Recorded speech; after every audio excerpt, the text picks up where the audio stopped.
This is Penny.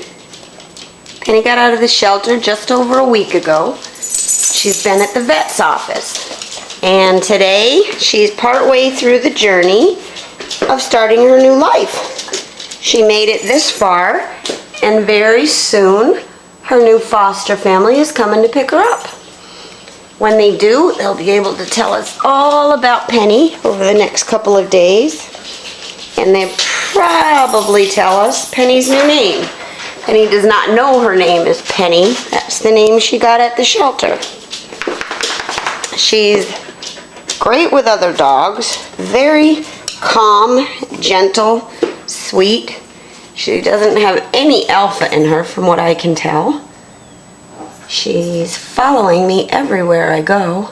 Her tail wags a lot. And she's a pretty girl. She's a pretty, pretty girl. She weighs 39 pounds. She's 2 years old. And I think she's going to be a great family dog.